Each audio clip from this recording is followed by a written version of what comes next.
Welcome into another edition of Target Score Winnipeg, another live edition.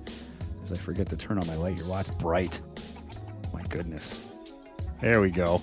Welcome into another edition of Target Score Winnipeg. I'm Joey Slattery. That is Taylor Allen, and it's a playoff preview. We've got Ryan Flaherty coming up in just a little bit. He's the play-by-play voice of the Saskatoon Mamba, and we're excited to have him. But Taylor, man, this has been maybe the craziest week.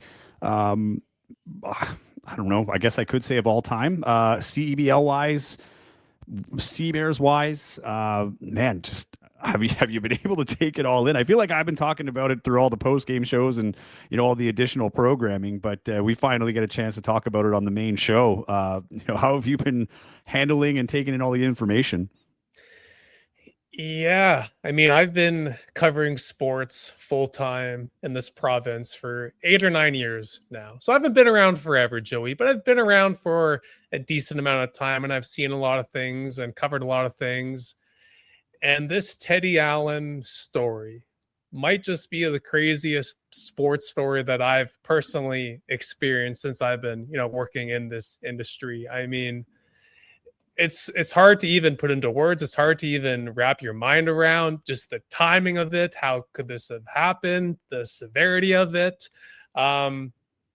It's truly bonkers, honestly, and that's an understatement. And then to in addition to that, I'm at a loss for words just right there. In addition to that, Joey, I mean, then Emmanuel Acott leaves for a new opportunity, which otherwise would be the big story going into this game. And then Jeremiah Tillman Jr. has announced their starting center, their main big guy. He's also gone now too. So those would be the biggest stories going into this playoff game. But I mean, doesn't matter who's in and out now. It's like the Teddy Allen story is just so massive, and that people who don't even follow the league, who don't even follow the Sea-Bears are talking about it. So it's just crazy, Joey, because all summer long, the Sea-Bears team was playing really good basketball for the most part, right? And looking like a contender and whatnot. And then just on the cusp of, again, this playoff game, everything comes crumbling down. And if you're a Sea-Bears fan, like, I'm sorry, but you have to be devastated right now. And I'm not trying to be negative, but it's like, how on earth can this team get on track and win on Thursday? If they could pull it off, huge props to them, because it's going to be a massive uphill battle just with all these distractions going on. Totally. And I think the other thing too is Saskatoon's coming in as good as any team could come into a playoff series. I mean, this is a team that's been on fire since the last time they were here. I believe they were 6-1 since that last game here in Winnipeg. I mean, this is a team that has been absolutely phenomenal. And again, a team that, has had some changes of its own. But they've got some guys. If their core guys are there, this is a team that has been absolutely strong. But I mean, the hurdle here, it's tough because I don't think Saskatoon are like far and away favorites, right? Like I do think it's more even now. I would give them, they are favorites in what they have. Because at the end of the day, they're still Xavier Moon. And for me, that is why you brought him in here. Not in this exact case, but he was a guy that stepped up when Teddy wasn't able to hit those shots and when he was struggling a little bit in those last few games. But for me, it's more the emotional side of this. This is a big change in the last 24 hours, 48 hours, right? 24 since I guess the last update, maybe a little more than that, where we understood that Teddy wouldn't be in the lineup, and got a little bit more of the extent of the injuries and what it would require. So for those that have not heard, team says in a statement he was a victim of assault, might need surgery, and there's an investigation. It's a police investigation going on, and we'll leave it there. But we'll be more specific about the assault, because initially the team kind of was a bit vague, saying it was just a downtown assault, but then they have then clarified that it was assault at the hands of a security staff. Fair. Yeah. And it wasn't a random attack in downtown Winnipeg. People are kind of running away with that story a little bit off the hop. And I know, our downtown is far from perfect, but I mean, this is a much different story, that this was caused by security at presumably a nightclub, and not just Teddy was walking down the street minding his own business and something happened. Well, and that's it too. And I'll say this: people jump to their own conclusions. I don't think that was the intention to mislead in any way. But when it's an investigation, this too, Taylor. Like in news, like it's some of the even the fact that they put the statement out when they did. You have to be careful with what you're saying. And I think there was a need to clarify in that second one because of the reputation and reputational things that were said about the city of Winnipeg. And I totally get that. Not only that, like things were floating online that people were seeing, reading. And I think I commend them in the sense of getting putting the communication out there, especially when we look at a league wide range of things right now and how little communication there's been with suspensions and other things that are happening around the league. I commend them for getting ahead of it and clarifying certain things to make sure that there was a little bit more of understanding that they could give in that process. But the emotional baggage that comes with that in terms of that's your leading scorer, and you and I both know that Teddy Allen is incredibly well liked in that locker room. He's the guy that the offense goes through, and when he's playing well, the team is typically playing well, right? It's a big hole to fix, not only from a basketball standpoint, but to get over. Like I don't know how many guys have gone through this, right? Where it's such a freak incident in terms of like in the basketball world of just like nothing you would have on your bingo card, right? Like if you were to say a star player were to be out, like you wouldn't have that on the bingo card. But it's and you're wishing well for your buddy, but there's still a job to do, and I think that is going to be a real hurdle for this team. Well, whatever happened leading up to the moment, we'll call it that, where Teddy got hurt. I mean, it's at the end of the day, it's a sad story. Joey, I mean, here's a guy who won MVP here a couple years ago. He got booted off the team the following year, gets brought back this year, and he seemed like a totally different guy to some extent, right? And he's playing some fantastic basketball. Wasn't perfect always, but like he was playing some fantastic basketball and was in the thick and still is in the thick of the MVP race. And just how cool of a story would that be? Could that be if him winning, MVP again in his return to Winnipeg? And then now this happens. And regardless if he wins MVP or not, I methe obviously this is going to kind of overshadow. And I'm not, blaming Teddy for this. I'm saying, but this just what happened is going to kind of overshadow all these good things that led up to this moment, right? And so for me, Joey, regardless of what transpired the kind of that night, it's a sad story, right? Whether you're a Seabears fan or not, it's sad that this is kind of how it's going to end. And this is what we're talking about leading into a playoff game after what has been probably the most exciting season in Winnipeg Seabears history. Well, and first off, let's, to Teddy, like we hope that he gets well. Like this is also, something he has to get over. I'm sure, there's trauma involved with it and everything else. We wish him well in his recovery because he's a great basketball player, and you'd hate to see, you hate to see this where something's being derailed, and it looked like it was something special, Tay. Like, and it might still be. Here's the other thing, we're focusing on the negatives. There's a lot of gas here in terms of to fuel the motivation of this team for sure. At the end of the day, I feel for Teddy, and we wish him the best. But, getting back to the basketball side of things, this is not going to be an easy task for these guys. Because on top of that, we saw Ben Stevens getting added to the roster. And I thought when initially it was announced, it's like, it shores up the front court, another guy to kind of help out Jeremiah Tillman Jr., gives you another look. It gives you an opportunity to, go big, or at least give Jeremiah Tillman, if he's in foul trouble, you have like another big to put in there. And then suddenly, I find out that Jeremiah Tillman's leaving. Then that news comes out. And then you're like, okay, that's your replacement, a guy that's played 10 games for Montreal this year and hasn't played in a while because he was off playing with the Irish national team. Now, I talked to him today and he says he's feeling fresh and, he's got a couple of weeks off and he was still training. He feels better coming back from his, world, I guess it would have been the FIBA qualifiers out in Europe. And but there's a massive load on this guy now who's not played a single game. And further to that, Emmanuel Laycock might have played his best game so far this year in Vancouver, only to leave to Mexico for his opportunity there. So, wish him well in that endeavor. But it seemed like it was, all year, Tay. Remember last year, the whole thing was, is anybody going to leave? And guys are going to summer league. And, Mike Taylor was saying, no, they're all going to stay, or we got contingency plans. And it was just like, get the best player you can and get him in there, right? This year they had that consistency until the very end. And to be fair, going back to your other point about the overshadowing, this whole season, has been overshadowed by everything that's happened in the last 48 hours. Like, not only Winnipeg, that melee in Scarborough was wild. And then the league announces the suspensions today, and I don't know how. Like I don't know. I don't think the Miles Powell is strong enough. I thought that that one wasn't a suspension. It's a fine. For some reason, he only gets a fine. Though I'm pretty sure if you look at the video, there was punches thrown there. People are calling out, well, Kyle Julius got 3 games, and there was no connected shots in that one. So where's the consistency? I mean, we're talking about everything but the CEBL playoffs that are going to be on TSN and CBC this year. So to your point, going back to the overshadowing of everything, I don't think it's just in Winnipeg. I think that from league wide right now, we're not talking about the right things. And I think it could have been avoided. I think this has been something that's been building over time in these last, quarter of the season that is now boiled over right at the most important time. And we should be celebrating the best in Canadian basketball going head to head for, the greatest Canadian championship in basketball.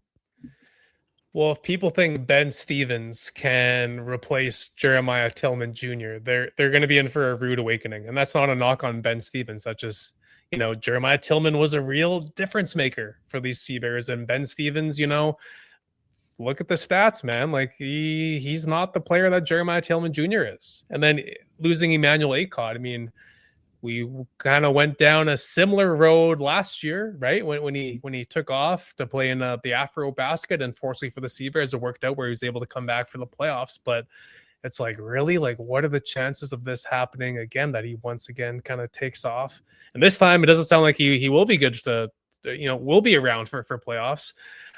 So, like, just what another massive blow for this team defensively. Like Teddy, I mean, offensively, massive blow, but to lose Jeremiah and E-Man, my goodness, defensively, massive blow. And yes, Simon Hildebrand would get more run now with E-Man out, but I mean, he's not the defender that E-Man is. Like, that is a massive blow. So, Joey, I'm not trying to be glass half empty, Mr. Negative, rain on everyone's parade here, but like, honestly, Joey, this is not.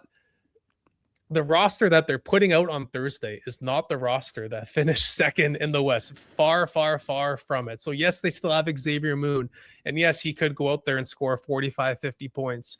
But, honestly, he's going to have to for this team to win. It's going to have to be, I mean, the small ball guys, him, Jelani Watson, Gale, Trey McGowan's, those guys are going to have the ball out because this team is undersized and is no longer really that good defensively with everything that's happened. And it's not it's really no one's fault. This is kind of the tough thing about this league is that guys are going to leave and whatnot and whatever. But like just the E-Man one, I mean, it's been overlooked with everything, but just like, really, like, I know it's easy for us to say we don't know what his contract is in Mexico, what that opportunity is going to be like and whatever, but just kind of like, man, like the second summer in a row, it's like, that sucks, man. Like, is there really no way to say like, hey, like, let's do this deal, but like I still got 2, maybe 3 games, maybe 1 game left to play for my CEBL team, and I don't know all the backside of that, but just like, dude, just the timing of all this stuff, Joey, is just so hard to wrap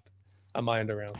Yeah, and we have Ryan Flaherty coming up in just a second here, just to kind of wrap this up. I think, Taylor, the transcript of this podcast is going to be printed out and put on the Sea Bears bulletin board before they head out to the floor. But no, this is, I don't think this is, no one's sitting here thinking, man, you're really damping this. I think everybody feels the same way. There is a sense of panic after there was really no reason to, they had some ups and downs. They weren't playing the greatest in the last 6 games. This has nothing to do with that. This is all stuff that really couldn't be accounted for. Like, it's tough when you lose a guy like Jeremiah Tillman Jr. with no notice, and you're scrambling to find, Ben Stevens, who's going to, fill in. He's a Canadian, but you can't make any adjustments at this point, right? Like, Ben Stevens works out because he played 10 games for Montreal, so he technically qualifies for the playoffs. But this is, it is frustrating, and I get this for people. If they get by Saskatoon on Thursday, like, for me, I think it's doable. It's just a lot harder. Because we've seen games where Jeremiah Tillman Jr. was out with foul trouble early and they still won those games, particularly at home, right? But you had Teddy Allen too. So again, I think if there was no Xavier Moon, it would be an absolute panic. I still think there's hope, but their hopes at a championship for all those people that were saying, Scarborough and Winnipeg go into the finals. And I was telling people to pump the brakes because you just never know what can happen. This is extreme. Like, this is not what I was alluding to, but you just never know. And right now you look at the East with Scarborough. right now it looks like Ottawa and Niagara might be the favorites for that conference final, and they're the two lowest seeded teams. And you can make the argument that it could, like, it very well could be Saskatoon, Edmonton, Niagara, Ottawa in the final four. I don't think that's a major stretch, which is crazy, right? And I mean, and the Seabirds team has never won a playoff game before, so of course, if they do pull it out Thursday and go on to the next round, like, that's a step in the right direction. But Joey, like 2 weeks ago, a week ago, a month ago, whatever, we were talking about how this team has the makings of being a title team. Yeah. Right. Like, no one at that stage of the game was saying, like, yeah, we'll just be happy if the Seabirds win a playoff game. Like, no, this team had shown throughout the course of this season that they had the makings of a championship winning team. So again, even if they do kind of defy the odds and take care of business against Saskatoon, that's great for them. But I mean, for them to then go beat potentially Vancouver, right? Like, with this depleted lineup, that's, I mean, it's not get ahead of ourselves, but like, yeah, it's going to be a lot. So again, it's just a bummer, right, that we're having to talk about these things instead of really truly kind of focusing on the basketball. And you're right, it's not just a Winnipeg thing, which is kind of crazy. No, it's been crazy. And just a reminder, like and subscribe to this channel if you like what you're seeing. Share it if you can, and make sure you have those notifications on. I'm at Joey Slattery TV on Instagram. He's at Taylor Allen 31. And of course, the podcast is at Target Score Pod. Marsh Mamba says, thanks for tuning in. Love to see you guys active on the chat. We'll try to get through as many as possible. Crazy 2 weeks ago was the 54-point game and Moon debut. Organization was at an all-time high. Fast forward, and we are about to be a first-round playoff boot. A lot of people feel that way. And this is what I was saying, right? The highs aren't as high as they feel, but the lows aren't as low as they feel. But this one is just above anything we've ever seen. One more person saying, it was a Smirky. What's up, Smirks? I haven't been more depressed as a Seabears fan than this year. Yeah, this has been a lot for everybody to kind of take in here as as we go forward. But let's look ahead to this game on Thursday. It's a massive one. And for those that were counting their chickens before the eggs hatched, it's a reality check here. It's time to bring in our friend Ryan Flaherty. He is the play-by-play of the Saskatoon Mamba. Ryan, how are you today? Thank you so much for making the time here to join us on Target Score Winnipeg. Oh man, yeah, I appreciate it, guys. Glad to be here. Yeah, a lot to talk about. Yeah. Well, what a week it's been, and it's not even half over. Yeah. Tell me about it. I feel bad for everybody at the league office that was just trying to enjoy their holiday Monday. And oh my goodness gracious! Yeah, I was pulling up to the arena for the last game of the season, all around, right, with Calgary coming to town, and of course, that was just after the brawl happened, and so we were all watching that video and trying to figure out what might happen there. And then, of course, we get the news just before the game about Teddy, and now we're seeing, players departing. It's a lot to process, that's for sure. Well, totally. I mean, let's start with the obvious. I mean, how's the feeling out in Saskatoon right now? Because I'm sure it was for a part of the season you weren't sure if you were going to be in the playoffs. And now suddenly you've got a peaking roster going up against a Winnipeg team that I don't think knows what hit them. Listen, I'm going to try to separate this from the events of the last 48 hours or so, just and talk about the season initially, because the vibes are high. The vibe, and there was an 0-4 start this year for the Mamba, and people were thinking, oh no, here we go again. But even despite that, it was a different vibe around the team. They found a way to kind of play the type of basketball they wanted to play. Isaiah Fox has been just a terrific addition as the head coach. But this is a team that, regardless of what has happened outside Saskatoon, that might be, with the exception of Scarborough, the hottest team in the league heading into the playoffs, right? We're talking 6 wins in 7 games. A team that is not only fun to watch, but wins at home, set a franchise record for wins. It's just been an all-around, like, I've been listening to you guys before you brought me on here, and I just feel so bad because, like, Winnipeg, it's been a good vibe kind of season up until, the last few days, and we've gone through a lot of that, regardless of circumstance or how we got there. We've gone through a lot of that here in Saskatoon the last 3 years, right? It's the first time this team's been in the playoffs since 2022. So, I mean, the contrast right now between these two markets, at least, couldn't be more stark, I think, in terms of just the feelings and the expectations going into the playoffs. Right now it feels like the Mamba, regardless of what's happened with Winnipeg, are on an upswing and have earned the great opportunity to really make some noise here. Well, I guess what's the reaction in Saskatoon to what's going on in Winnipeg? Because I guess in a way, I mean, this could almost be dangerous for them. They might be rolling into Winnipeg on Thursdays thinking, oh, they don't have Teddy, they don't have Jeremiah, they don't have Emmanuel Acott. This is going to be a walk in the park. So what are you just kind of seeing and hearing over in Saskatoon?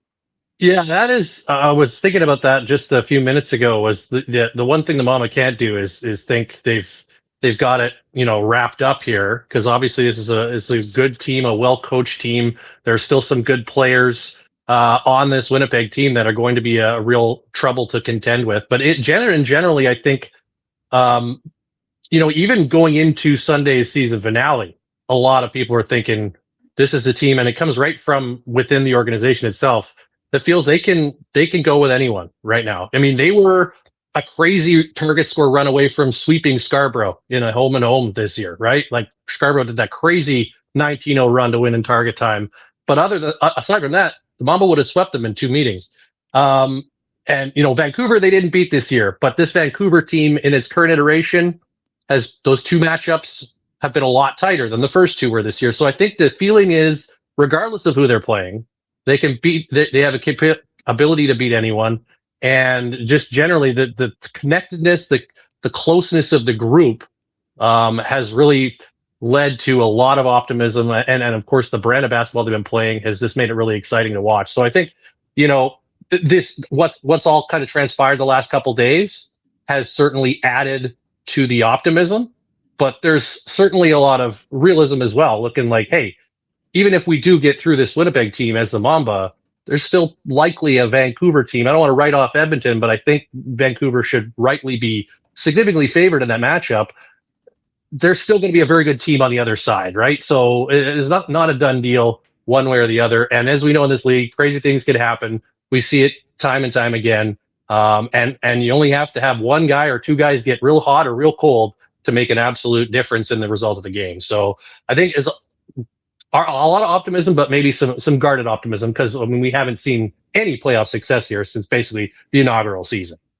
Yeah, and we just had a comment. Sorry, I just got rid of it, but someone saying Jalen Williams, who the Sea Bears fans are very familiar with, he's been gone, but it hasn't really seemed to be a problem, as you said. Like, guys are stepping up, and I got to give a lot of credit to Isaiah Fox. If he's going to be in the conversation, he's definitely going to get. If he's not the coach of the year, I anticipate he's second. A slow start, 0-4, and then this team. Every team is trying to peak right now, and I think there's no one peaking more than Saskatoon. They've been the hottest team in the league in the last quarter of the season. We talked a lot about Calgary, because they had a great run in that second half, fell a little short. We talked a lot about Ottawa, but even Ottawa's only won one of their last 5. Saskatoon has kind of flown under the radar this entire season, and they are playing some of the best basketball we've seen. You're there all the time. You're the play-by-play man. If you're just tuning in, this is Ryan Flaherty, play-by-play voice of the Saskatoon Mamba. What does Isaiah Fox have that is getting the juice in this guys? And not only that, his staff. I mean, you got 2 guys that are U of S involved. I know Jamie Campbell's the head coach there now, but you've got some guys that understand the Canadian game. Like, how cohesive has this unit as a coaching staff been? It's a great question, and it's been a major factor in the success this year. I can't overstate it enough. And it's a 2-way street. Like, Isaiah Fox, this is really his first head coaching gig. He's been an associate coach down in the G League, but this is really his first opportunity to be the guy, where the buck stops, so to speak, when it comes to the X's and O's and also everything else in terms of, as you know, in this league, it's obviously the games are the thing and winning is the thing, but with guys coming in from all over the place at different times throughout the season, it's about managing your group and building a culture, doing it quickly, and getting buy-in with that culture, regardless of who the personnel on the floor might be at any given game or week or whatever the case may be. And Isaiah, everyone you ask, Isaiah Fox, the first thing they'll say is he makes every single person in the organization, players, training staff, ticket people, game day staff, feel important for what they do, that their role is important to the overall success of the organization. And the coaching staff that he has with him, as you touched on, guys that understand the market, right? Greg Jockums coached the Rattlers to that championship in 2019, coached the Huskies men's team to their only national title back in 2010.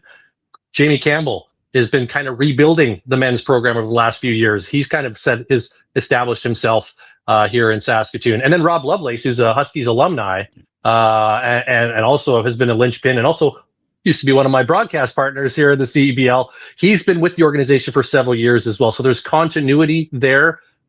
Isaiah recognized that. He uses those guys as a sounding board, but they also, despite the fact this is his first head coach gig, really respect him, the voice that he has. I mean, he will ask anyone and everyone about, what he can do better too. He's always seeking feedback. He's always advocating for his players. He is a real players coach, and I know that phrase can come with a lot of baggage at times, but it has really worked. And the secret sauce is really just that they've collected a group of players that are willing to buy into what he's selling. A couple guys that knew him from his G League time, but also just guys that are hungry to win. I'm talking about Tavian Dunmartin, a guy who hasn't won at any level since, he was in high school. And that was a big selling point on getting him to Saskatoon. They said, here's an opportunity for you to go somewhere where we think you have a chance to do some winning. So it's been, you can see it from the guys. They're hanging out away from the games. They're playing WWE tag team a lot of times. They're all kind of living now, Ryan.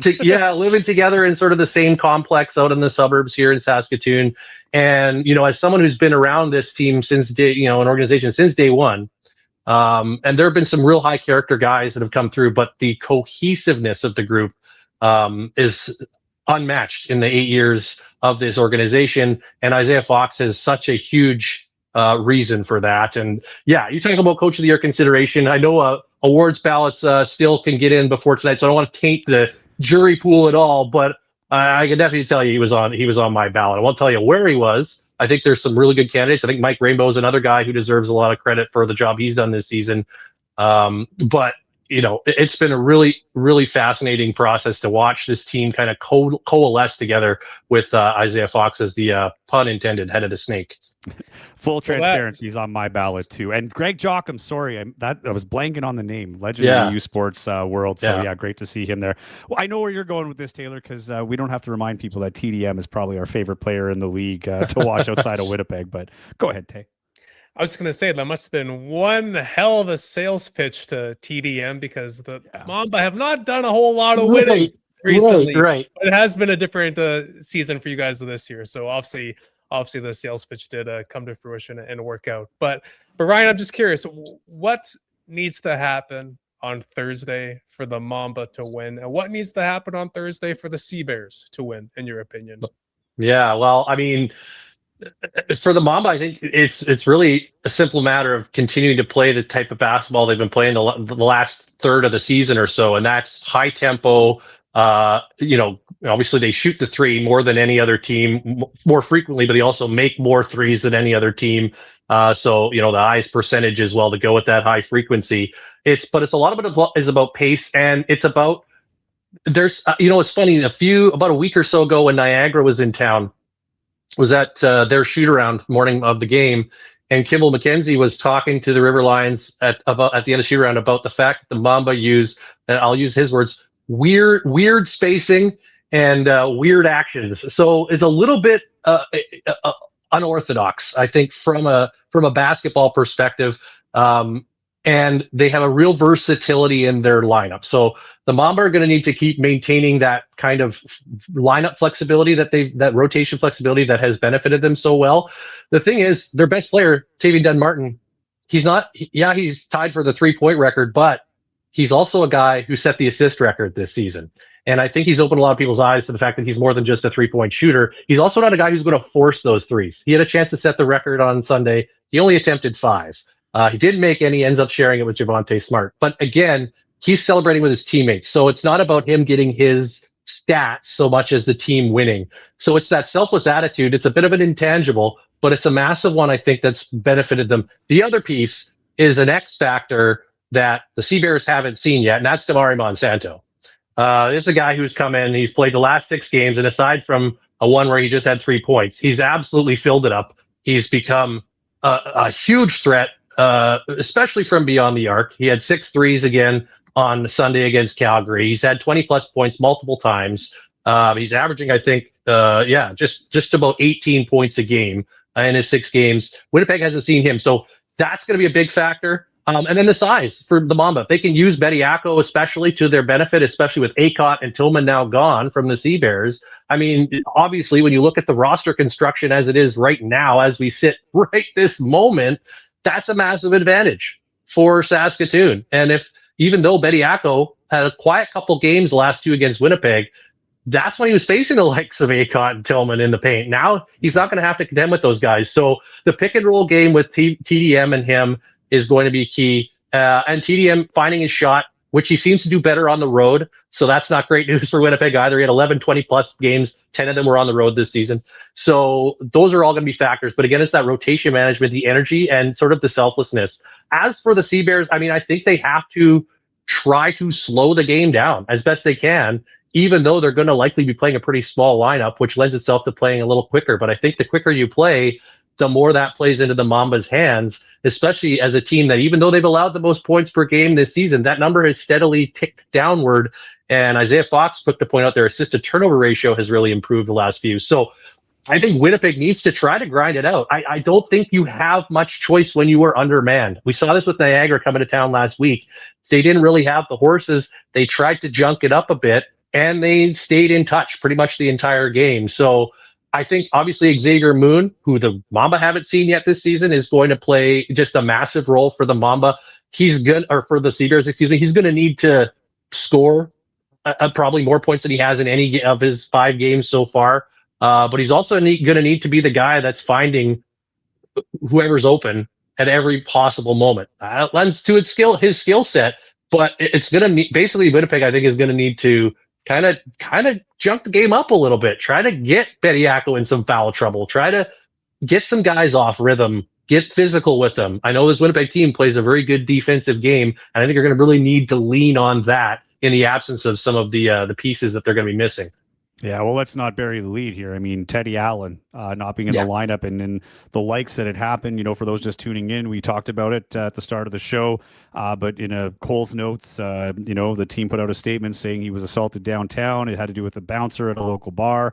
And he's got injuries that will keep him from playing here, might be require surgery. You hear the news, Ryan. What's going through your mind when you not only do you lose your star player or your opponent loses their star player, but in the manner that it happened? I mean, you've been in sports a long time. You were a sports anchor at Global out in Saskatchewan, and you've been in this industry a really long time. You know that there's more to it than X's and O's. And this, in my opinion, has to be one of the tougher things to get over when you lose your star player, 2 days or whatever, a few days before playoffs after the last game of the regular season, when things are going, generally speaking, big picture, pretty well. What's going through your head when you see Teddy Allen is out in the way that he is out? Well, my first reaction was just I was stupefied. I'm going first I was like, oh, they got back from Vancouver pretty quickly, because obviously there was a game earlier that day. But you want to separate obviously the human side from the basketball side. So and this is a guy in Teddy Allen who also was a member of the Rattlers a few years back for the back end of the season. So he's played for this organization as well, albeit for only about 8 games or so. But he's been on both sides of this. And so, your first thought is, first of all, what the hell happened? I would like to know more, get some context for how this all transpired. But in the end, that's really window dressing to his health, because you just hope he's not initially when you see he's a victim of assault and he's in the hospital and you're thinking, oh, how seriously is he hurt? So, glad to hear that he's not, life-alteringly injured by the sounds of it, but certainly the fact that he's going to miss the game on Thursday is not good. So you wish for him to have a speedy recovery. It takes a little bit of and then when you look at the basketball, it does take a little bit of the sizzle off this matchup, right? Because that's what fans want to see. They want to see the teams at their best going head to head. And Teddy, he gets the reaction wherever he goes, be it positive or negative, right? Like he's public enemy number 1 in most other arenas in this league, largely because he's just so damn good at basketball. But, he plays with a bit of an edge and a bit of a swagger too. And so he doesn't make a lot of friends in opposing arenas. We'll just leave it at that. And so I think, a lot of fans were looking forward to seeing these teams match up in the playoffs. This has turned into a really good rivalry, one of the better ones in the CEBL that doesn't include fisticuffs. And so, at least not to date. But it has developed into. I mean, we know it. You know it. Winnipeg. I mean, Manitoba, Saskatchewan. That's just with Bombers, Riders, whatever it is. It's a rivalry, right? So there's a lot of pride there in the respective fan bases. So I think there's some sadness, that we're not going to get to see the Sea Bears in their sort of proper form, if you will, in this matchup. And so yeah, that was kind of there's a lot of different things that kind of go through your head when that's happening, and you're kind of, the news is kind of trickling out, and again, I want to go back to that original point though, and the first and foremost, wish Teddy well and hope that he's okay. Obviously, better than most the sort of transition, or if you will, that he's kind of gone through coming back to the league this year, and trying to sort of turn the page a little bit in his career. And it's just an unfortunate way for his season to potentially come to an end. And you just hope that the legal process plays out in a as transparent a fashion as it can, and that we can kind of find out sort of a little bit more to the story. But in the end, you just hope that he's okay, then he return. Should Winnipeg win this game, maybe who knows what his status might be going forward. You don't want to make any sort of guesses on that, but it does certainly dampen a little bit of the enthusiasm, at least for myself, for the matchup. It's the old cliche though. You don't apologize for injuries. You don't apologize for the team that you beat, right? So whoever is in front of you, you got to play the lineup that's in front of you. And I know in that Mamba locker room, if they do win on Thursday, they're not going to apologize for beating an undermanned Winnipeg team. That's going to be a full value victory if they do pick it up, but it's certainly not going to be handed to them. Yeah, and that's what you said, Taylor, right? Like right off the top of the show, it's unfortunate that we're going into the playoffs and this is the story. And to your point, Ryan, like this was a really nice, comeback story. It had everything lined up and things were going really well. And it's just crazy how quickly things can happen. And again, like won't get all into the nitty gritty of that. We've done that throughout the week or the last couple of days. But no, I totally agree with you. It's been a bit of a damper. And at the end of the day, on a basketball level, it is an opportunity for the Mamba. Yeah, 100%. It totally is. I mean, talk about two organizations that are looking for playoff success. One of them is going to find it. One of them's going to get that win on Thursday, and there's going to be a fan base that's pretty happy about that, regardless of the circumstances that led to it. In the end, the Sea Bears fans are going to be celebrating that first ever playoff win, or the Mamba really their first since 2019. I know they had a play-in win in 2022. I don't really count that. It's kind of a gray area for me. So it's been even longer in my mind than the 4 years since they truly experienced that kind of success in the postseason. So it's just the road to get there has been a very strange one here this week.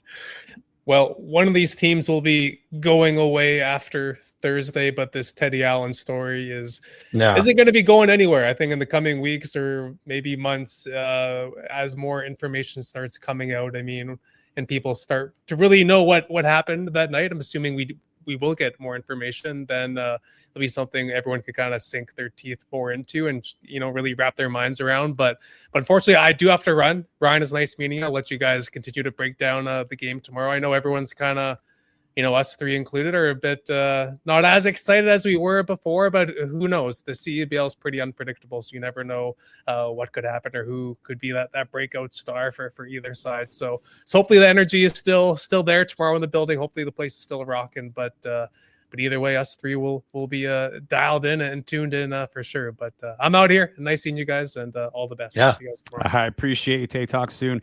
And yeah, that's the other thing too is you look at the news cameras that were there, for yesterday's practice, like every outlet was there, and it's not for a playoff preview, right? They're there for a different reason. So like I said, there's been distractions, with this team throughout its history. Nothing like this, and it's going to be a lot to overcome. While I have you here, though, talking about the crazy week that it's been, we've got a few comments here. I just want to bring up a couple here. There was one person saying, "This is Andrew. Very happy for the Saskatoon market with all the hate towards the rebrand and ownership change before the season started. Another losing season couldn't or could have ended, I think is what he meant to say, the franchise. You were there. Like, obviously, the early feedback from everything that was coming, there seemed to be a little bit of animosity. A lot of people love the Rattlers brand, not so much, didn't think that was the problem. But for what this team was able to accomplish with its own adversity from the start of the season, I mean, how have you seen the fan base kind of embrace this new era of Saskatoon/Saskatchewan basketball? Yeah, it's a fantastic question because it has been quite an interesting, I will say, 6 months since February, when the press conference was held to announce this sale and rebrand, basically this whole full relaunch for the franchise. A sale that, by the way, came together very quickly. The process began in December, mid-December kind of thing.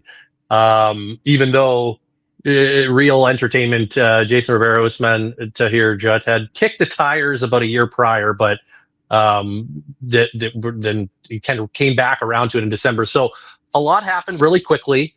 And you're right, there was, we'll say, pretty divided opinions on the rebrand itself. But there was sort of this, and I kind of talk about this sort of tiers of support for various changes, because there was a lot at once, right?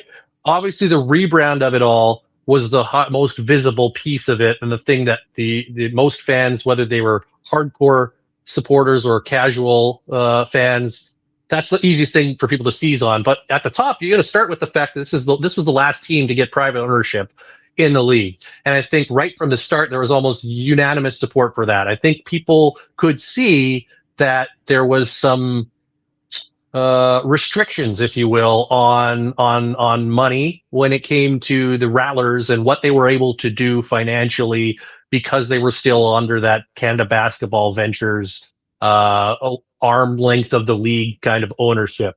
So universal support for the new ownership. There also was this venue change, right? The team split its home games this year between SaskTel Center, the original Snake Pit, where it's been since day one, and now Merlis Felcher Place, which is the community facility that is on University of Saskatchewan campus, brand new in 2018, $72 million amazing facility that a lot of people, myself included, have been sort of clamoring for this team to play in for years, feeling that this was the perfect fit. But there were a lot of hurdles to overcome to get them there, because it's a busy facility. There's times a year when they need the ice to be in there. There's convocation ceremonies. There's all these other events that go on there. And so they had to overcome some of those challenges. That's why they ended up splitting their games this season. I think generally there was almost unanimous support for that as well. The rebrand, Jason Rivera talks about separating the signal from the noise. That is a very hard thing to do, because yes, when the rebrand was announced, along with all this rest of this, if you just judged by internet comments, which you and I both know is not a way you should go through life, but it's a very easy trap to fall into, you would think that it was universally despised.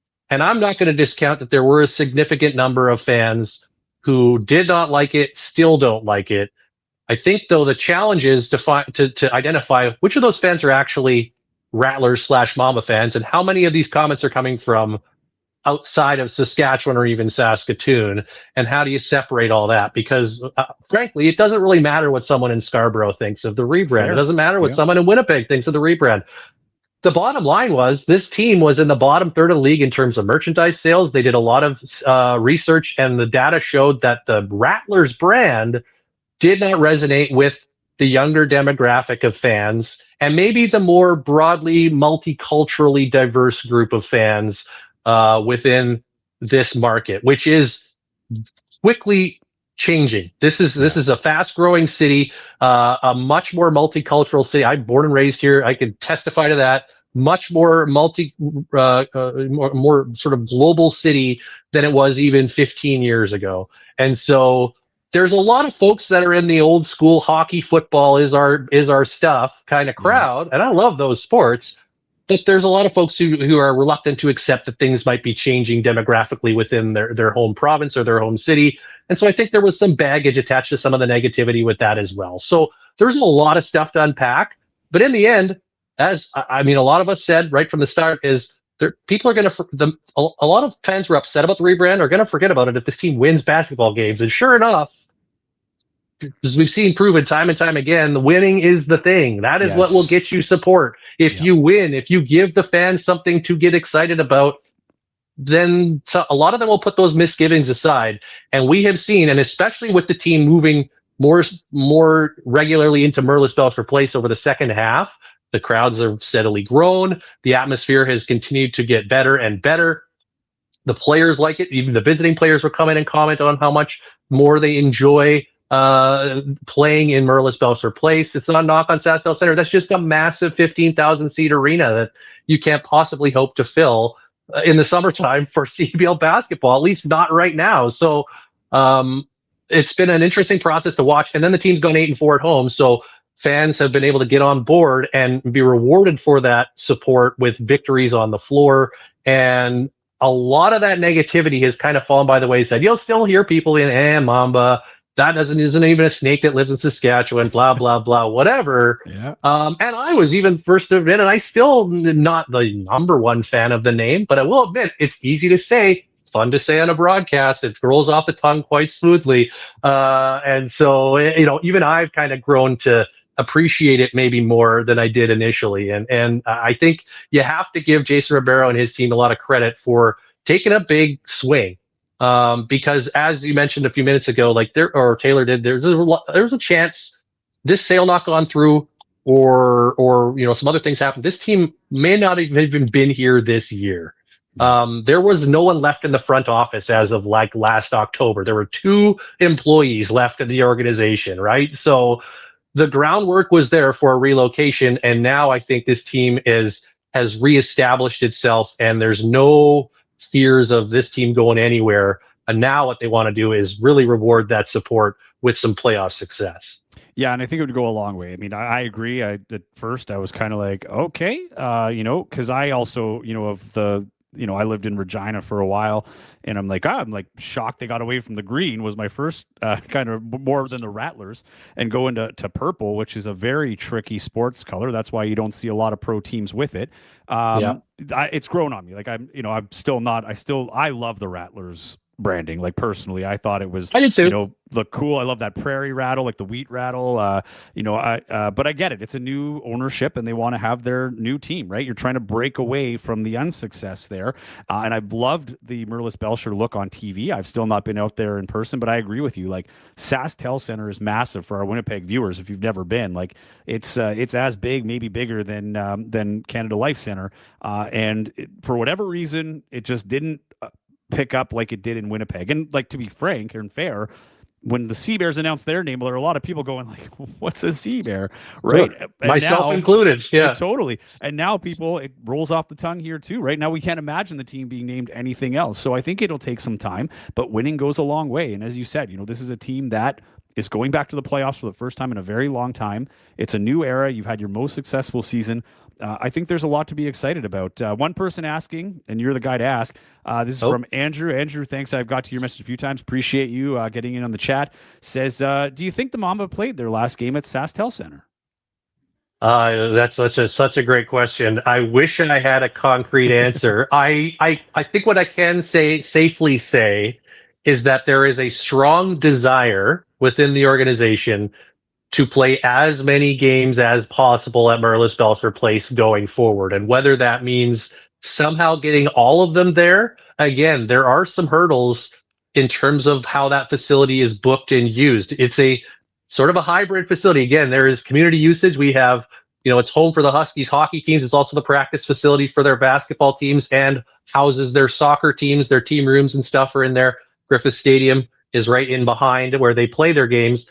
It's also home to 2 AAA hockey teams and a whole bunch of other events. A lot of traffic. And so we've had 2 Grand Slam of curling events there.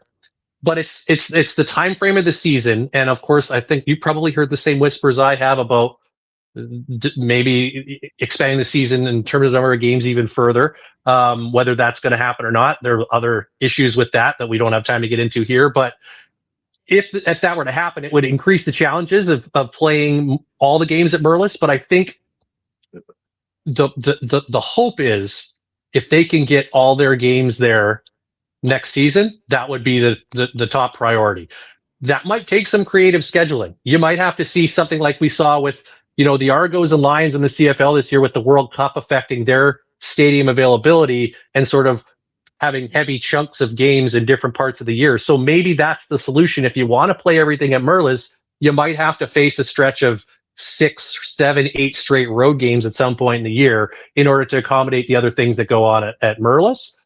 But I mean, from a game day perspective, fan experience, basketball, I mean, it's the ideal venue in Saskatoon for this product. And if it stays at 24 games, which I have no reason to think it won't next year, you're looking at probably 10 dates, because I think there's the hope is to go back to a back up north again and maybe do an actual home and home between the two real teams. And then also, because this sale happened so late in the year, they didn't have a chance to do something which Jason Ribeiro and the Real Group really like to do, which is neutral site games, which they've done with the Surge over the last few years. I think they're hoping to get one in Regina next year. I don't think that'd be huge. That's not. I want to make clear. I'm not announcing anything, but I think there's speculative. Yeah. I don't want anyone to think this is a done deal, but I think don't book based on what I've Regina yet.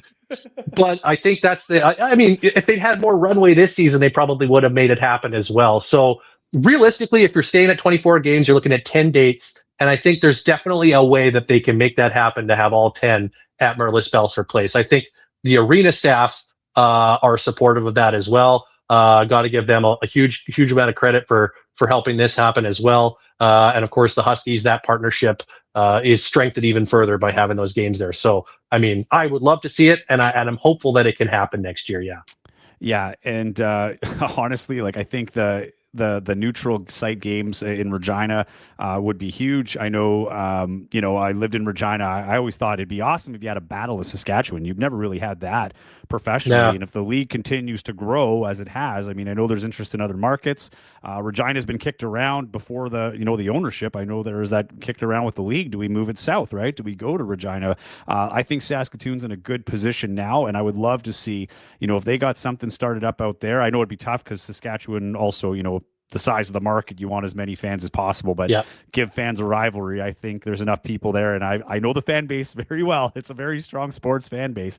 I think it would be awesome.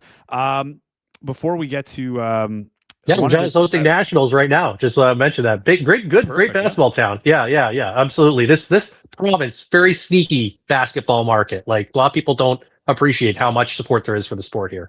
Yeah, I want to ask you though. You talked about the neutral site games, and we will talk about, before I let you go, I do want to touch on everything that happened in Scarborough a little bit more. But you got to go to Whitehorse. What a cool opportunity!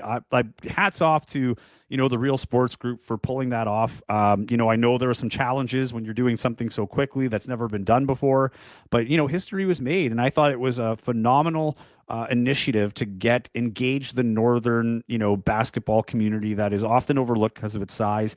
But you were there. Like, what was it like to be there for that weekend? To see the sights and feel the enthusiasm there. Even beyond the game itself. Yeah, it was tremendous, and thanks for all the likes on my Instagram story. By the way, I appreciate that. You're hammering that like on my photos from around town. After that, but you know what? It was a really cool opportunity. I mean, we only found out a couple weeks before the game that we were actually going to be going, or asked if we were available to go. So thankfully, two of us were. Unfortunately, Katrin, our sideline reporter, wasn't able to join us for that one. But for Eric Magdans and I, we were both just kind of really soaking up the scene. It was really neat. I mean, something was cool. So there was a dinner the night before the game with both teams at the hotel and team staff. So another thing you won't really ever see in pro sports, right? Two teams getting to meet in a game, having dinner together the night before. But there was a lot of sort of dignitaries and things like that. I had a chance to speak with Whitehorse's mayor, Kirk Cameron. No relation to the guy from Growing Pains. I saw that. I was like, that's what happened to him. Yeah. But he was very proud. He was bragging about and talking about they have this great Geo Canada Game Center up there. We didn't get a chance to tour it, but I saw it from the road. It looked spectacular. He was, saying hopefully this game and hopefully some people will see that we could use some upgrades of our arena, because I think we all saw the venue itself was it's seen some better days, shall we say. Tahini Arena. It is a hockey arena. Calling a game in there was a little odd when you have a hockey scoreboard with no timeouts or foul indications or anything like that. So you really got to stay on top of that. It's only at one end of the floor too, kind of thing. And the glass was still in. That was the only part from a viewer standpoint that was tough. Yeah.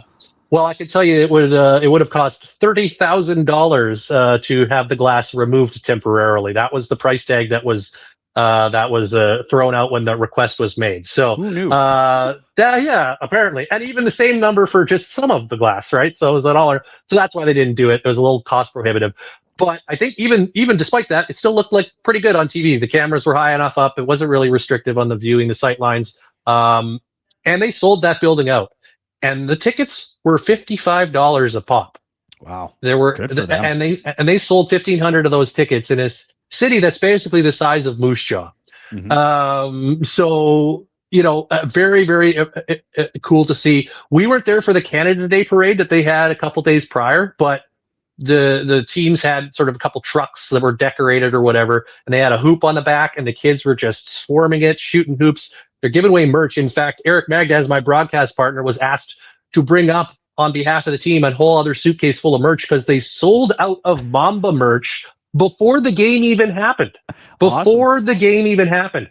A little bit brag. They sold a lot more Mamba merch than Surge merch. I'm just going to say. Hey, maybe the rebrand, you're onto something. Well, this is what I'm saying. This ties back to who is the rebrand for and who makes the most noise about it. It certainly looks, when you go to a neutral site, that Mamba, and at least the look of the merch that they were selling, was pretty appealing to the fans up there. So, yeah, and I think they almost, if not totally, sold out again at the game. So the reception was tremendous. I mean, lines were out the door for the game.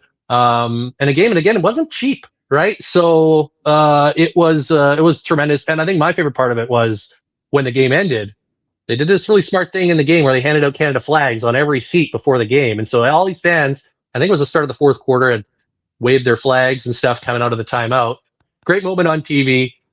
But then, of course, they were encouraged and invited to come onto the court after the game. And so all these fans are around getting players to sign their Canada flags. And I was like, can this be any better for the CEBL brand than to have 1,000 fans in Whitehorse, Yukon, getting the Saskatoon Mamba and the Calgary Surge to sign their Canada flags or whatever merch they could get or whatever pieces of paraphernalia they could get off them. I had Devontae Banduza, and I had guys ask me for my socks and my sleeves and all kinds of stuff. So that never happens there, right? They don't have anywhere near the NBA or anything like that. No, they all they want to talk to you about is Gavin McKenna, understandably so. The most famous export from Whitehorse. Athletically, at least. But yeah, this was really cool. I mean, selfishly, I would have loved to be up there for one more day, kind of just to see a little bit more of the sights around town. But it was a really cool experience, and I feel very fortunate to have got to take part in it. And yeah, we'll see what happens next year. If we get 2 games, might be a chance to be up there for a little bit of a longer stay for whoever gets the opportunity to go. Oh, that would be awesome. We go from a season high point to a season low point. I just want to bring this up. I'm going to play it for our friends that have, if you didn't see it, be kind of crazy at this point, but we'll play it as we're talking about it here. Going to the Scarborough game, we talked about what's happening here in Winnipeg, but it is wild what happened out there in Scarborough. Oh, I didn't go back far enough here. So the thing... Were you surprised about this? Because I'm not going to say, it's a little shocking to see, but I can't say that I was surprised. This felt like it was building up. And the other thing that kind of got me with this is it was the second game of a back-to-back between two rivals. And we saw how much it escalated in the first game. This game meant nothing. Like, not a thing. That you weren't moving in the standings. It was already set. I thought the message would be, all right, guys, go out there and just stay out of trouble. Who cares if we win or lose? Because we have a bigger thing. And they were very much Scarborough made no bones about it. They wanted that record. And I think they might have been too invested. And, it's going to be a different look. Going back, you want the best players. What happened with Teddy Allen and everything here is unfortunate. Emmanuel Acott, Tillman gone. That happens in this league. This was controllable. Did you see it live or did you see the highlights? And what was your, that initial reaction of because mine was just oh my gosh, how many guys are going to be suspended? And does this totally turn the East upside down? Yeah, I didn't see it live as it happened just kind of as I was arriving to Merlis Belcher Place to call the Mamba Surge game. And I kind of even though a couple people were watching it back on a laptop, because I kind of intentionally said, I'm going to wait. I got to focus on my job here. And although, and also because, once I've seen it, then live broadcasts are crazy and you might end up saying something about it without having seen it fully. And you don't want to maybe weigh in on it until you've actually seen it. So I was like, I'm going to just not even bring this up. We're going to let it play out. I watched it after the game. The first thing I was struck by was it wasn't even really anything crazy that incited it, right? There was a bit of a foul and a slight wrestling match. I think Uat was involved on the floor. Play went down the other way. And then suddenly it's this melee. And I agree with what you said. Talk about it avoidable, like in tennis, right? You talk unforced errors. This is like the biggest unforced error for these guys. And it's not like, again, you talk, it's a meaningless game, and yet it's the main dudes, because again, we don't have the luxury in the CBL of you can just dress a whole different lineup and sit these guys. So they're going to play. And just getting completely out of their heads. Like, I fully believe they weren't not thinking at all in the moment, other than I got to get my teammates back, or I got to get mine, get in on this, or whatever. It's insane. Now, one thing, and I might not make a lot of friends in Scarborough, and I say this because I think, first of all, let me preface this with saying I think both teams carry blame in this situation 100%. and the way that it played out. I think you can see from the suspensions, or at least the discipline, Scarborough was a little bit more involved than Brampton. If you just go on the raw numbers of it all, right? 4 shooting stars have been disciplined, 2 honey badgers. But of course, it's not as cut and dried in that. But this is not the first. This is obviously the first and most visible and most, let's say, violent incident that we've seen here. But like, it was only a couple weeks ago that Scarborough was into it in Ottawa with the game host of the Blackjacks. And I had a couple people have mentioned, now that was a road game in Ottawa. So a little bit different scenario. You don't travel with quite as many people, but I've had, in the wake of that incident in Ottawa, even before this happened with this melee, I've had multiple people kind of mention when that came up, like, why do the Shooting Stars have so many people on their bench? Who are there's like 10 assistant coaches. It feels like it's like, and I know they operate on kind of a little bit of a different wavelength, the OVO of it all and all that stuff. But it feels like there's this huge entourage, for lack of a better word, on the Scarborough bench serving no purpose but other than ratcheting up the emotions of the game, whatever that may be. And so I guess what I'm saying is it doesn't surprise me that Scarborough was involved in this incident. And again, Brampton has to answer for their part in it. For sure. They put out your a statement, to be fair, for them. Like, I haven't seen a Scarborough. They don't condone it. Yeah, exactly. Brandon said we don't support basically these types of actions and yada yada yada. For Scarborough, getting back to the basketball of it, these are your best players. You now don't have Turquavi and Smith for 2 games. I don't know how Powell got away without a suspension. But still, I mean, you've got Javon Johnson, you've got key guys not available for this huge game on Thursday. And it boggles the mind that guys, and to me, it makes you wonder a little bit about how much there is a care in sort of like winning for your fans or winning for your organization. When you get into something like that and you're completely out of pocket and suddenly you're putting your team in an awful position. I feel for Tyrell Vernon. I think he's a tremendous coach. Agreed. I think he's done a wonderful job. He's a stand-up dude. He was great in Calgary last year as their head coach. He's been terrific. Obviously, we talk about coach of the year candidates. He's got to be at or near the top of that list. He's got to vote for me for sure. 100%. And for him to have to deal with this nonsense, it's going to be a real test of his coaching ability to get this group together. Now, you still got some good pieces that'll be available, but what the hell were those guys thinking? I mean, really, what are they thinking? To be fair, Ryan, I mean, you and I are on the exact same page with this. I am not a head coach in professional basketball, and I don't want to play that role. But I imagine the common sense thing, and I'm pretty sure that this conversation probably would have happened with a guy like Terrell Vernon. You and I have got to know him over the years. Phenomenal coach. U Sports developed. He has a great program at St. FX. He runs a tight ship, and he's developed some great players, right? You think of the David Wencats of the world, for instance, that's, popping off internationally and has been a great player here and was part of the Scarborough team before this all happened. But I agree with you. I mean, I've said for a while now that he has been the most important part of this team because this is a team that goes beyond wearing their hearts on their sleeves. This is a team that, goes into the emotion, leans into it, with the physicality and the chirping, whether it's fans, players, like they are all in on that persona. They have the most clearly most clearly detailed identity in the CEBL, bar none. And I've always said, when you have a team like that, you need a coach who is settled and can, that doesn't ratchet it up, which I thought he was great. You hear him in interviews. He's always well-spoken, well-calculated, insightful, polite, just not that image of what we see in Scarborough. But, looking at, I brought it up here on the screen for those, it might be a little hard to read, so I'll just go over it real quick. So the league said they had issued fines and suspensions to both teams. This is the disciplinary decisions for the players involved. Roddy Peters Jr. from Brampton, 2-game suspension and fine. Tegre Ize from Brampton, 1-game suspension and fine. Miles Powell, fine. No suspension. Javon Johnson, 1-game suspension and fine. Frank Mitchell, 1-game suspension and fine. Traquavion Smith, 2-game suspension and fine. And that makes sense. I mean, he was one of the guys that really struggled to keep things, under wraps most of this season. But for me, the one that sticks out the most out of that is Miles Powell. I don't understand when you look at what happened with Kyle Julius here in Winnipeg, where, it was and I'm not saying it wasn't warranted. I just want to make that clear. The 3 games I thought was warranted. You should never have that. The fan had to deal with whatever he did because he wasn't at a game for a while. You don't want a fan on the floor. You don't want him taking swings at players or coaches getting into it with fans physically. He got 3 games and then he stepped down as coach. There were connections made here, right? In terms of strikes and punches.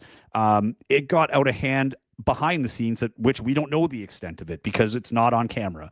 I am just very shocked out of everything. This was a chance for the league to make a statement, I felt. And I applaud them for posting a statement and putting all of the penalties there.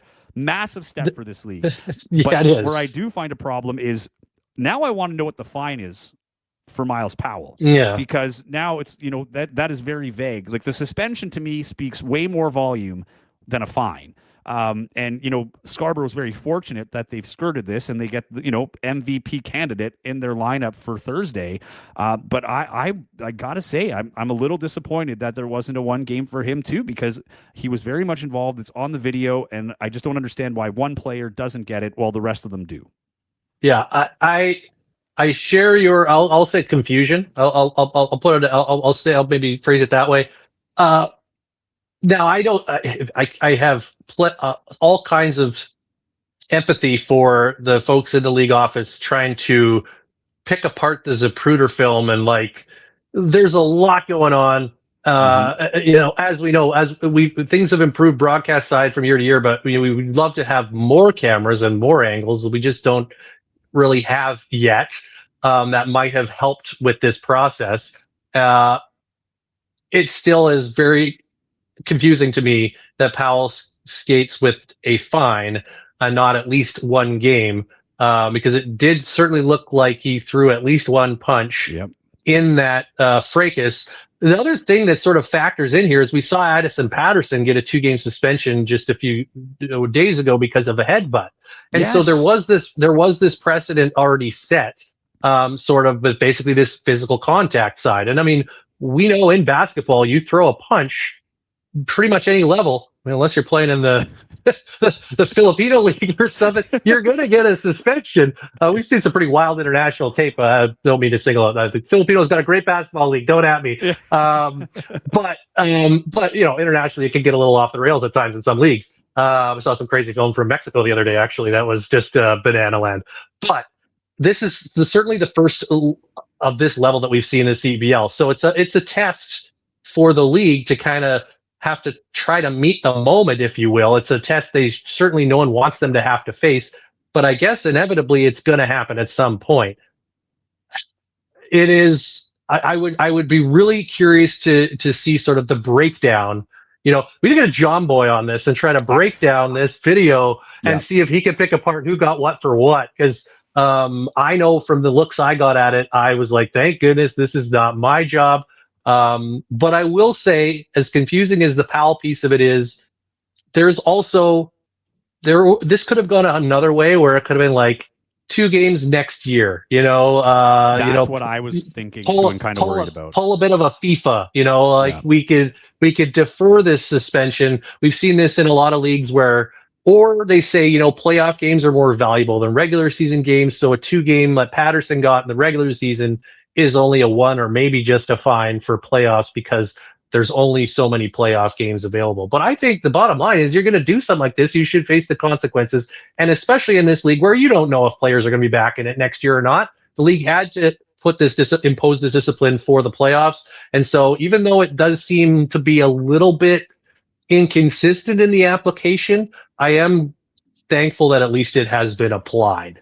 Agreed. I think this is a massive step forward for the league. Also, I want to point out I joined the Target Score Brampton post-game show after this happened, and I said the same thing. I'm like, this is going to get to John Boy's hands at some point, and it's going to be broken down. It's been on Bleacher Report. It's been on Complex. Like some big, massive accounts internationally. So I think there was pressure for them to do it, and I'm glad they did. But I think, and I'll close it with this. I just think it's another example of why this league needs a commissioner, someone that can come in here and be that mediator, between the board and the teams and everything else to make these decisions.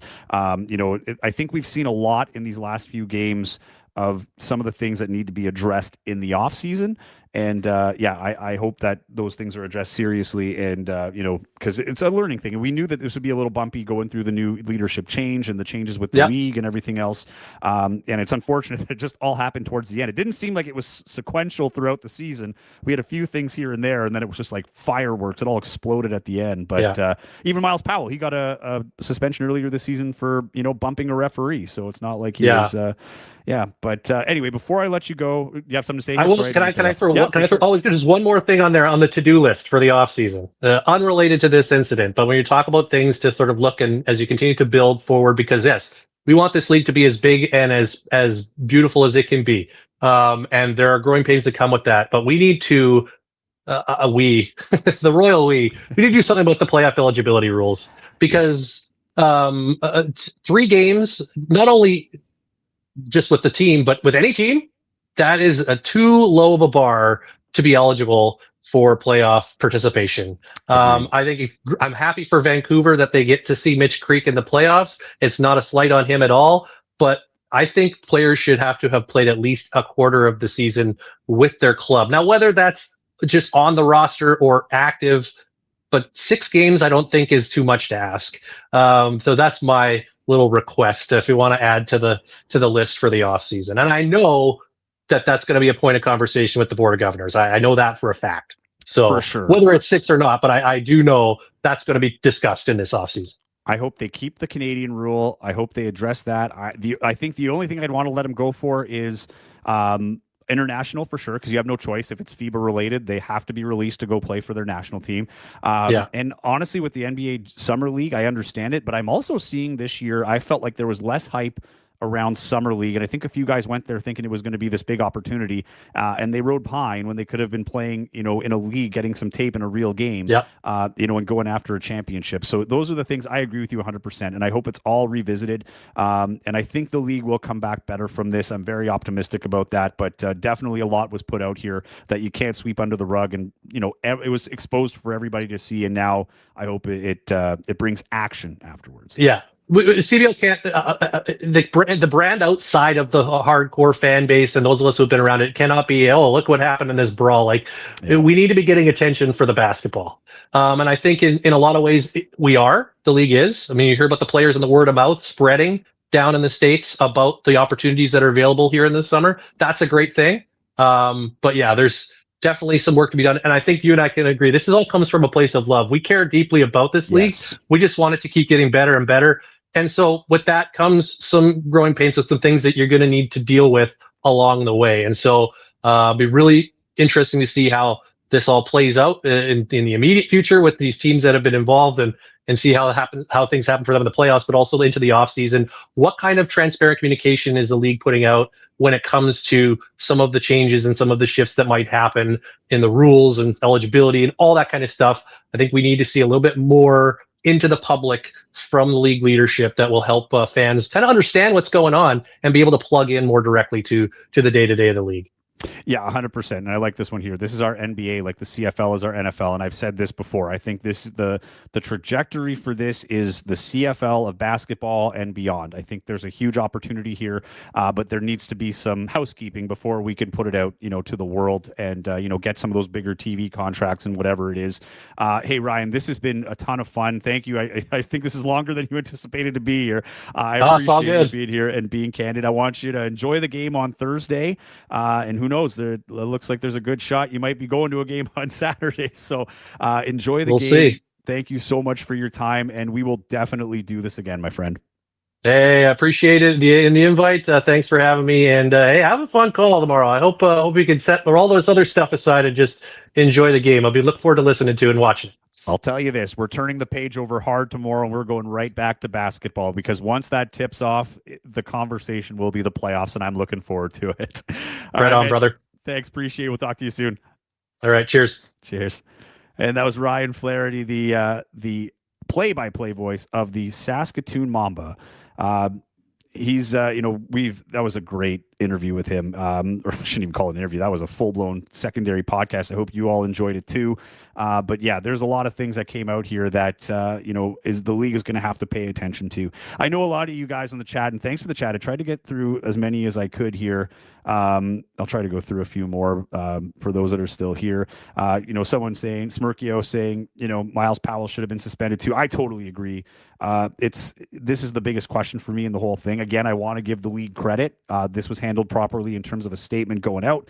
But again, I think there could have been a little bit more explanation as to why. I think that's the big question. And I've seen it on the text. I've seen it on everything else, or not the text, sorry, but the comments, and it's good to see people that are out there that, want to see the accountability too. Again, NSD, if you can give me your name, I feel bad. I'm always like saying your initials, but I think there's reason to, or I shouldn't say, I'm not saying that I agree that this is the case, but I can see why this is a perception. Miles is someone the league wants to be playing. He's a great player in this league. He's been a great story, but the story needs to be on his scoring and what he's been doing, right? I agree that I understand why people think that, and it is what it is. Cam, appreciate you. Great conversation. Yeah, it totally was, man. Ryan Flaherty's a huge pro. This guy is a legend in Saskatchewan and does great work out there. We're lucky to have him here in the CBL. All right, we've been going a long time, man. This has been an hour and 17 minutes. If you missed this show, you can always rewatch it here on YouTube. You can catch the podcast form a little later today, audio only on Spotify, Apple Podcasts, wherever you get your podcasts. Be sure to like and subscribe if you can. Share this with your friends. I love the community we have here. Thank you for everybody that came in the comments. Thanks for Ryan for being a part of the show. Thanks for Taylor. Taylor this was a tough one for Tay because he had to get to work, and he made it work as he always does. And this is awesome. This has been a great show. We have a lot to look forward to. This has been a crazy 2 weeks, but guess what? We have playoff basketball coming up tomorrow. I couldn't be more excited to be on the call. We'll see you all there. CBC Gems, CBL Plus, and YouTube. See you then.